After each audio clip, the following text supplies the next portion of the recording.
हम जिस धराधाम पर उपस्थित हैं उसके पीछे एक बहुत बड़ा इतिहास है।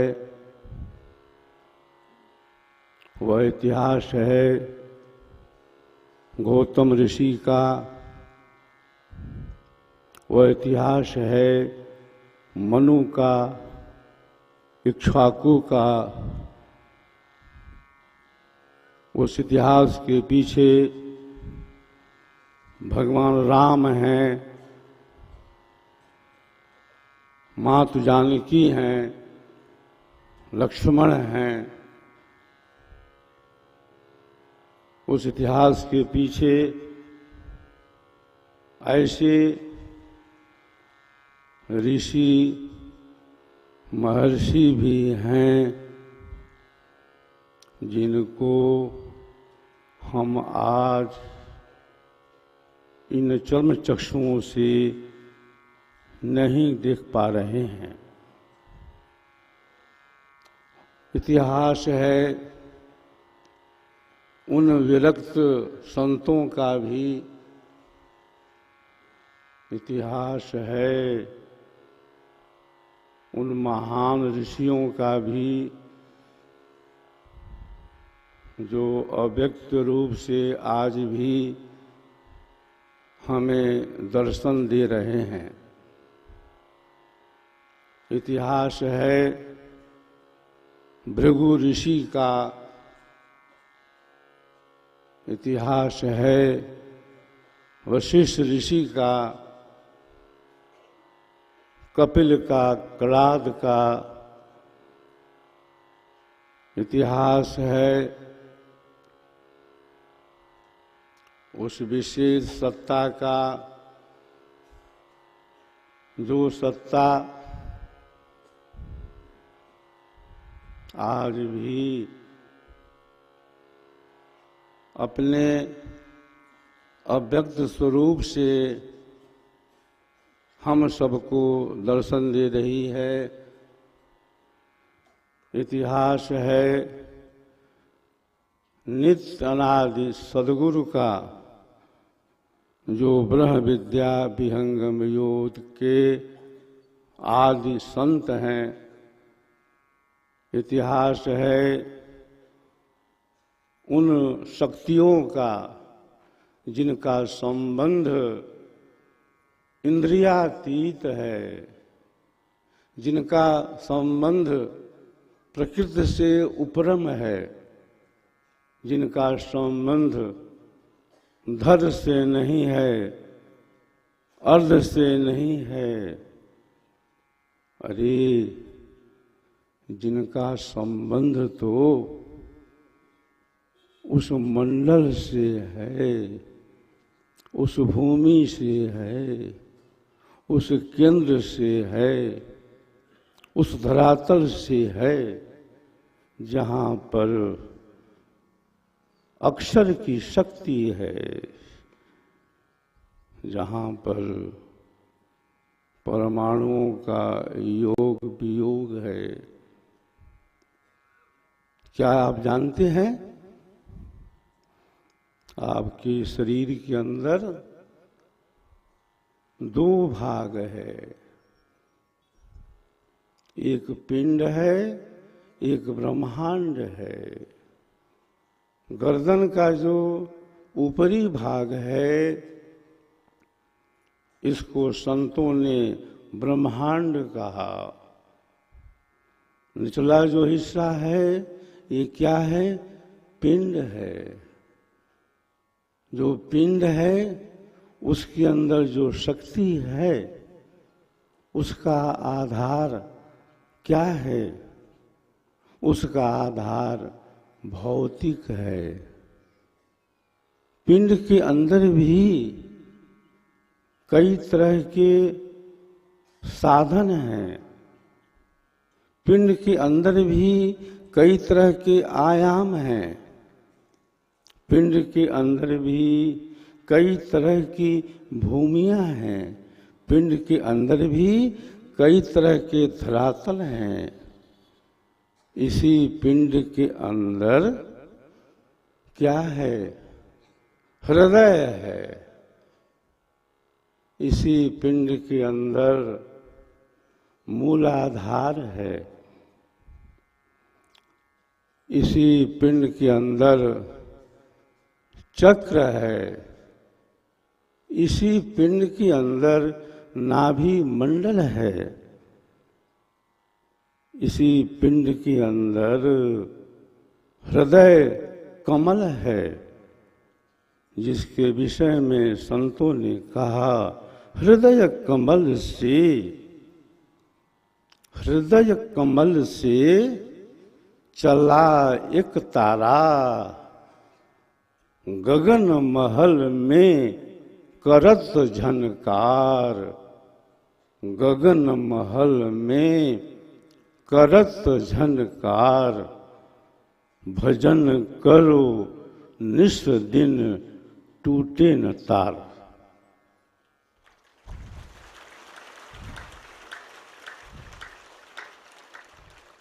इस पिंड के अंदर कुछ ऐसे प्रयोग भी होते हैं, कुछ इस तरह की सिद्धियां भी होती हैं, जिसको हम ब्राह्म मुहूर्त में बैठ करके एक विशेष शक्ति का आवाहन करके कार्य करते हैं। इस शरीर के अंदर जो भाग ब्रह्मांड कहा जाता है बंधुओं, उसके अंदर भी कई तरह के शब्द होते हैं, कई तरह की ध्वनियां होती हैं, कई तरह के प्रकाश होते हैं। पिंड के अंदर एक शक्ति है, जिसको हम कहते हैं, उस शक्ति का संबंध जो है चेतन जगत से है। उसी शक्ति का नाम है राजयोग। राजयोग का जो संबंध है वह कहाँ है, किस भूमि से है, किस मंडल से है, किस केंद्र से है? वही भूमि हमारी जो है योग की प्रथम भूमि है, जहाँ पर साधक मन को केंद्रीभूत करता है, मन की शक्ति को पकड़ता है, कैच करता है। मन जो है वो दौड़ता है, मन भागता है। मन की जो शक्ति है वह इंद्रियों के माध्यम से संसार के भोगों में, संसार की वस्तुओं में निरंतर जाती रहती है। उस शक्ति को हम कैसे एक स्थान पर कंट्रोल करें, केंद्रीभूत करें, यह जो ज्ञान है राजयोग के अंदर है। राजयोग के अंदर हम मानसिक शक्ति का विकास करते हैं, मनोबल को बढ़ाते हैं, अपनी चेतना को स्थिर करते हैं, एकाग्र करते हैं। मेडिकल साइंस क्या कहता है? जब हम जगे रहते हैं तो हमारी आंखें खुली रहती हैं, और जहाँ तक आँखों की दृष्टि दौड़ती है, जाती है, वहाँ तक मन भी दौड़ता है। वैज्ञानिक मानते हैं जब हम जगे रहते हैं 80% मन रहता है आँखों के आगे। तो मन की जो शक्ति है बंधुओं, चक्षु के माध्यम से संसार के विषयों में, संसार के भोगों में निरंतर जाती रहती है। उस शक्ति को हम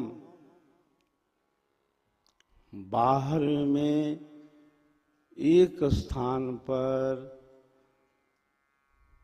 बार बार रोकने का अभ्यास करते हैं। पहले हम मन की शक्ति को बाहर में केंद्रीभूत करते हैं। मन की जो बैठक है वो बाहर में रहती है। इसके बाद जब हमारी चेतना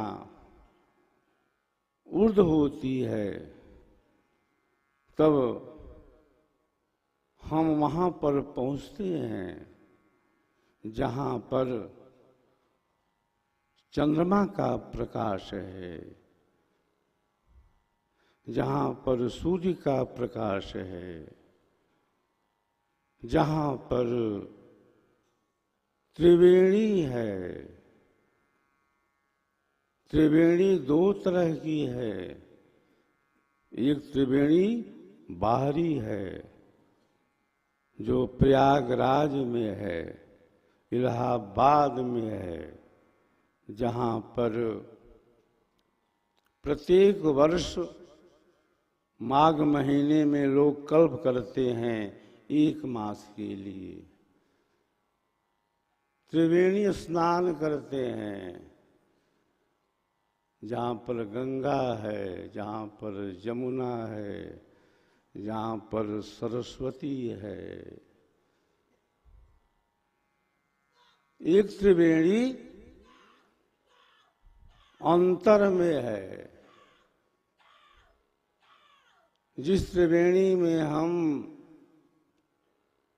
मन को निर्मल करते हैं,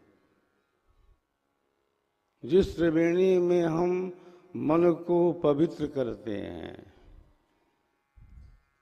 वही हमारी आंतरिक त्रिवेणी है, जहाँ पर हम बाहर से भीतर में प्रवेश करते हैं, बहिर्मुखी से अंतर्मुखी होते हैं। इंगला पिंगला सुषमन नारी, गंगा जमुना सरस्वती सुखकारी। 3 तीर्थ तह संगम भयऊ, त्रिवेणी निर्मल जल बहेऊ। सुमिरन सुरती लगाई के, मुख से कछु न बोल। बाहर का पट बंद कर, भीतर का पट खोल। गंग जमुन के अंतरे सहज शून्य लौ घाट, तहाँ कबीरा मठ रचा मुनिजन जोहत बाट। इंगला पिंगला इंगला पिंगला सुषमन नारी। गंगा जमुन सरस्वती सुखकारी। तीन तीर्थ तहाँ संगम भयऊ। त्रिवेणी निर्मल जल बहेऊ। विमल प्रकाश अमी जल धारा। शीतल शांति भंवर गुण जारा। भीतरी पट है, भीतरी द्वार है, भीतर में एक केंद्र है, लेकिन उस केंद्र पर पहुंचने के लिए हमारा जो बाहरी केंद्र है वहां पर पहले स्थिर होना है। मन की जो बैठक है वो पहले बाहर में है, और जो साधक मन को योग साधन के द्वारा, सद्गुरु के आवाहन के द्वारा, सद्गुरु के प्रकाश में बाहर रोक लेता है, बाहर कंट्रोल कर लेता है, उसी साधक का मन अंतर में भी स्थिर होता है। जिसका मन बाहर में स्थिर नहीं है उसका मन अंतर में भी कभी स्थिर नहीं होता है। तो ब्रह्म विद्या विहंगम योग के अंदर जो साधना है उसमें साधक मन को बाहर में एक विशेष स्थान पर बार बार रोकने का अभ्यास करता है, और जब मन बाहर में रुक जाता है तभी हम अंतरतर में प्रवेश करने के अधिकारी हो जाते हैं। शब्द निरंजन चांचरी मुद्रा सो है नैनन माही। तेहि को जाना गोरख योगी महा तेज बल जाही। शक्ति जो है बाहर है, और उस बाहरी शक्ति को ब्रह्म विद्या विहंगम योग का जिज्ञासु पहले बाहर में रोकने का बार बार अभ्यास करता है। जब हमारी चेतना बाहर में स्थान विशेष पर रुक जाती है, उसका कंट्रोल हो जाता है, निरोध हो जाता है, वही साधक अंतर में जाने का अधिकारी हो जाता है। वही अंतरतर में प्रवेश करने का अधिकार रखता है। जिसका मन बाहर में स्थिर नहीं है उसका मन अंतर में भी डमाडोल रहेगा, अशांत रहेगा, चंचल रहेगा, उद्विग्न रहेगा। शक्ति को पहले बाहर में रोको, फिर अंतर में प्रवेश करो।